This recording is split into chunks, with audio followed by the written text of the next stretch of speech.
Rider Japan, welcome. Right, it's the 4-year review. People who've seen my videos before will know that I've only just uploaded the 3-year review. Reason for that is I did the 2-year review, 2-year ownership review, like probably 6 months too late, and then I did the 3-year one probably months after that as well. So it is actually 4 years now. So I'm back on schedule by doing this now. So last week or so I've been out on a bike twice a day and really enjoying it again like I used to. Problem this year, like, Japanese summers are so hot you literally can't go out on a bike. You just, even not in traffic, even just moving around, you're just sweating. The sun just burns your back, and literally with your feet, you can feel your feet burning just where they're in direct sunlight. It's just too hot to enjoy motorcycling. But it's cooled down now. It's October, finally. It's like sort of like mid-20s in the sun, and less at night obviously. So yeah, I can really enjoy it. So I'm out on a really windy mountain road. It's good fun, this road. So anyway, I'm enjoying the bike more, so that's why I've got enthusiasm to make this video. Even after 4 years owning it, still really enjoy not only like riding it, but actually just looking at it. It's just never get tired of it. I do really feel like I could just keep this for the rest of my life and never get bored of it. So I have seen on the forums and on other videos, in real life even, people have said like the Lita sports bike's got too much power for the road. I think, I know where they're coming from, they go very fast, but I think it's good to have more than you need in any kind of scenario. I really like the performance of it, and once you get used to it, it's almost want more. I mean, it's enough, it's plenty enough. Even last night, you rev it up in first and then second, it'll lift the front wheel a little bit. If you were pulling back on the bars, you could get the bike right up in just from its own power. This bike compared to my FJ, like my FJ, it's quite a fast bike, it's very torquey. More often than not, you're just like holding it like that, fully open, and then waiting for the bike to catch up with it. You spend very little time in that. It shifts so much. Yeah, you got to be careful with the accelerator. But like I say, I really like the acceleration. I like how it goes. I like the character of it. This is a raw kind of bike. I reckon if you're used to something more modern, like 2015 onwards, they've got full of electronic gizmos, got traction control and ABS and all that shit.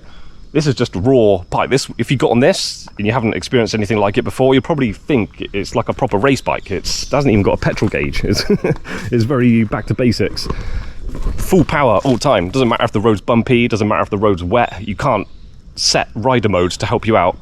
There's no automatic rev matching, you got to do that yourself. Yeah, it's down to you and your skill and what you get out of the bike. This bike's very capable. That's why I like it. It can do more than I can, so check out my chicken strips. You can see I could go fast around corners and the bike would do it. I think I was saying on my last video, the 3-year ownership video, it's actually good to have two bikes, to own two bikes, and you get a comparison. If you've got like a Lita sports bike and compared to even like a moped or just something just more for like just for city touring bike or just for like commuter sort of bike, that's so different. It's such a different experience. It's more of an event to get on a Lita sports bike. Is this? It's unusual. Unusual. You don't see other like sports bike like that, especially on these mountain roads. This road is very narrow, very windy. You can't really enjoy it. You go to the top and down the other side, that's like a more of a wider road. You can really have fun. I had loads of fun coming up it. I overtook a car on the one spot where you can overtake, and then I just didn't slow down again. Just bombing it up the hill way too fast. Yeah, this side is really long, really windy. You probably have more fun on a moped. It's a bit difficult. The corners are so sharp. Anyway, yeah, the R1, it's a good bike. Get one. I don't know where I'm going with the video. Just walking around it, talking about how much I enjoy it. Yeah, it looks good, feels good. The brakes, the suspension, even being 24, 25-year-old bike, amazing how good it is. A couple of little ownership things if you're looking to buy one of these, and that's why you clicked on this video. I did a video on this. Inside, the spring-loaded latch that you pull back when you twist the key, that can get clogged up, that can get blocked by what's in there. So have things in bags or even in a box so it can't slip under and stop you being able to open that. Actually, this was the road where I solved it. I had the problem first of all, I couldn't open it for like months, and I just took it for a really severe, I was counter leaning it as much as I could and just throwing it about left to right as fast as I could, and that dislodged it and I could open it again. So yeah, it is a bit of a liability. It's happened like almost 3 times now. Yeah, I was going to say about ownership. Tyre pressures. My FJ, not sensitive. This, I have these tyres at 250 kPa, whatever that is in PSI. Perfect, really, really good. If you accidentally let them go a bit flat, even like 230 kPa, ruins the handling. Like, it just feels squashy and horrible. I'm sensitive to it now because I don't have like different rider modes. The bike is just what it is. So as soon as there's any difference in the tire pressure, or like if the suspension dumps out a load of oil, I'm gonna know about it immediately because it will feel different. That's what I don't like about bikes with like rider modes. You don't really ever learn what is correct for what the bike is. Yeah, tire pressures. The other day I got on it after not riding it like a week or so. It felt a bit squashy. I got off the bike and just pushed my thumb in it. I thought, yeah, it doesn't feel right. When I checked the pressure, it was like 4 kPa, like down. It was like a minute amount, and even that I could feel the difference. So yeah, I recommend front and back 250 kPa and you'll get the best out of the bike. You can go a bit harder, but I don't think you need to at all. What else got to talk about? It's when I bought the bike, it was, I don't know if it was crashed, it was certainly dropped. I don't know what they did just to make it look nice, but the screen was new, the lever was bent, there was damage here. I buffed that back and obviously changed the lever and basically just polished it a lot. But the paint is faded. Red seems to do that. I'm looking at a car to buy at the moment. It's got red. It's red with a black roof and all the panels are different colour. I don't know what it is about red paint. It doesn't seem to weather very well over time. Things that are 20, 30 years old. Oh yeah, this was me. I don't have a cool story about that. I went to another city, nervous about leaving the bike when I went into a restaurant, so I put the padlock on the disc. Forgot about that. Just got on it, started it up and rolled it backwards, just rolling it backwards out of a parking space, and it just jammed shut and I heard a gong, and so the padlock had sort of gone up there and then chipped that out. So luckily the piece didn't actually come off, it was just sort of folded back. So I just pulled it back into place, sort of, I can't remember if I glued it or melted it on the back and then just buffed it back. Just a battle scar, I kind of like that. Like I say, this bike's for using. It's not a show queen. I go out on it and I'm enjoying it, and I think that's the most important thing when you've got a car or a bike. I don't like it. I've got a little bit of, leaves a bit of bad taste in my mouth when I see people with like collections of like 10, 12, 15, 20 cars or whatever. You can't look after them all. You can't give them the attention they need to look after them. I mean, how much time have you got to constantly go out in like 20 different vehicles?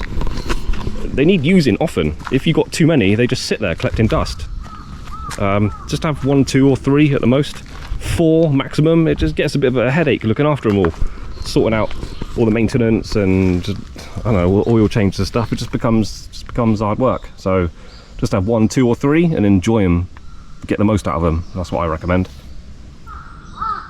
Okay, I'll wrap this video up. Yeah, modifications, over racing exhaust.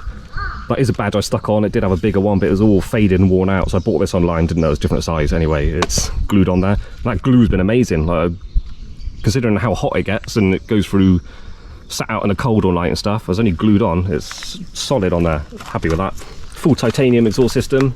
See, it's all bluey and nice in there. These hoses are looking very old. These are, people don't trust aftermarket hoses. These are aftermarket. They're not like Samco or anything special. They've been on the bike the entire time I've had it, 4 years, as you know, and they just discoloured. I don't think they're a problem. I am going to change them though, because they just look old and shitty.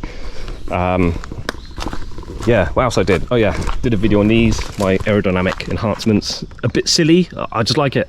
I just like it. Like, if you don't like it, fine, I'd like it. I'm happy with them. And I changed the mirrors. I really don't like these Mickey Mouse mirrors on the top, and I think what I did here was a massive improvement. If you're interested in doing something yourself, these are just cheap Amazon mirrors. That's just a aluminium 2mm strip bought from Amazon as well, and yeah, just bent it so it sits in there, and then I can just adjust the mirror how I want. Done the same thing on my FJ. For some reason they don't hold position in my FJ. I had to do a little trick with it to hold them in that position. These are absolutely solid in there. Must be something to do with the aerodynamics, the way the air just hits the front, goes off. And on the FJ they are just hitting the wind directly. But yeah, apart from that, it's so to wrap up my review, my 4-year ownership review, the R1 is great to ride, it's great to look at. it's good to own. There's cost me very, very little in maintenance and stuff. I literally feel guilty for not spending money on it. It just works. Really perfect bike.